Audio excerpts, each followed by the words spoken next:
So it sounds like things have gone from bad to worse to unfathomable at CNN, and frankly, that's a beautiful thing. To say that things are going bad at this network that created cable news is more than an understatement. It is approaching the point where hyperbole about how poorly CNN has been doing might be insufficient.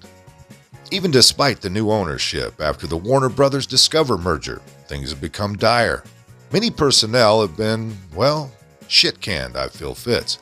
Shows and talent have been shuffled around, and they rapidly pulled the plug on the expensive debacle that was CNN Plus.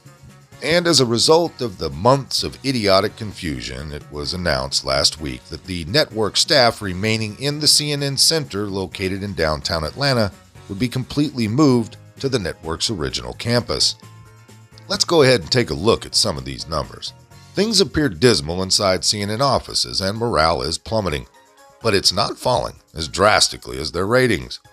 In 2022, as Fox remained basically steady, CNN managed to lose 33% of its audience and fell 36% in that all-important advertising demo. Making this all the more staggering, that drop is off from the number of the year prior, when the network lost 90% of its coveted viewers. Things only continue to erode for CNN on the ratings front, with the reality of a very rare and eye-popping metric that emerged last Friday.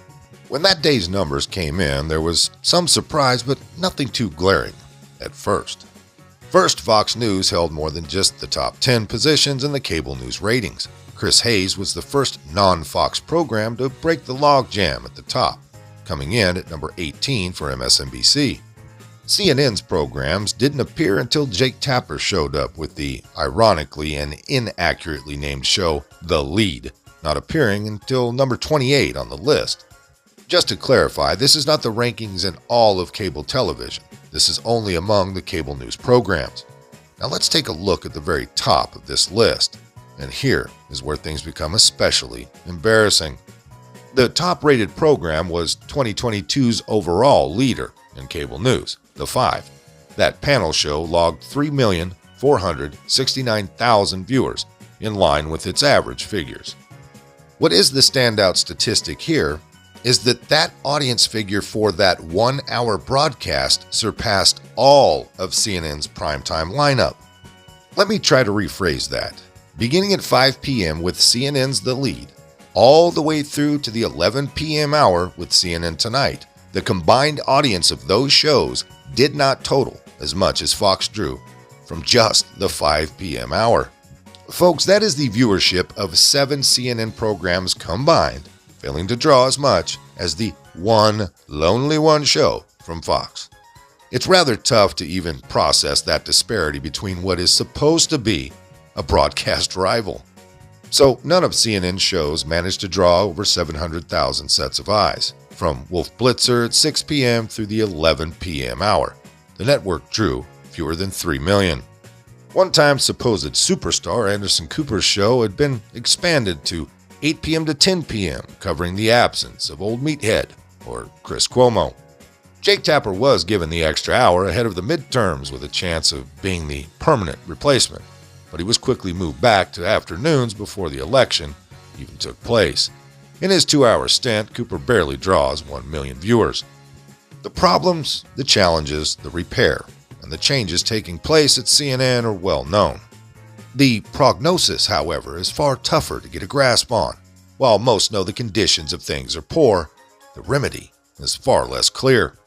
All the while, as things are shifting and fixes are applied, the numbers just continue to slide. At this point, you have to wonder, just where does the bottom exist for this once proud network and the corporations keeping this disaster afloat? Maybe a little off topic, or maybe just a veer to the right. In 2023, as we look around for bias-free information, it's almost impossible to find straight facts about anything. If one goes to Wikipedia these days for information, it's as if AOC herself wrote the supposed facts and statistics on one of her wine benders. Mainstream news, and hell, television in general, is so manipulated at this point it would scare the hell out of George Orwell himself. We are medically manipulated and misinformed literally to death. The 1940s Germany-style reporting on the war in Ukraine is almost all lies from every Western outlet, paper or digital. You know, in the early days of my content creating career, I'm making quotation marks with my fingers, when I could actually report on young black male violence and death in leftist cities, I could get the, as the kids say, straight dope from the FBI statistics. They came out every year like clockwork, covering in great detail the numbers from the previous years. The numbers were terrifying every year, but my point is, those numbers are probably all bullshit now as well. As sure as the sun will come up tomorrow, anything or any way the left can twist, turn, and manipulate facts and statistics, they will. Global warming is another wonderful example. They found a way to eliminate, 100 years on the temperature timeline just to justify their little hockey stick? But the one stat that they haven't been able to bullshit is the viewer ratings, not in broadcast TV or most any other form of entertainment. Look at movies that bomb, like pretty much everything that's woke. My point is, when you get the feeling that the rest of the world has lost its damn mind, like when you see a 350-plus pound black woman doing yoga and Gatorade commercials, how the hell did that get there? You are not alone, not even close.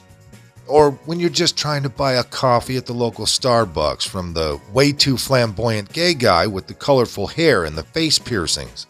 Well, everyone in line behind you is thinking pretty much the same damn thing.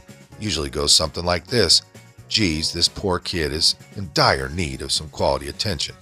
Well, it's far too late for him, unfortunately, but again, everyone in line is thinking the same damn thing. I guess this is the long drawn out way of me saying that these numbers represent the truth about the general American public and their interests overall. I'll be posting another Too Spicy for YouTube video on Rumble and Bitchute. Links will be in the description box as soon as it's ready to be posted. Look forward to seeing you all over there. And with that being said, if you liked it, hit that like button. Subscribe if you haven't. Leave a comment down below. There's a PayPal link in the description box, so please put $1 in the bucket on the way out the door. I'd like to thank everyone for all your donations. They're much needed and much appreciated. Now, with all that being said, we'll see you next time. Come on, move. Move. Easy, easy.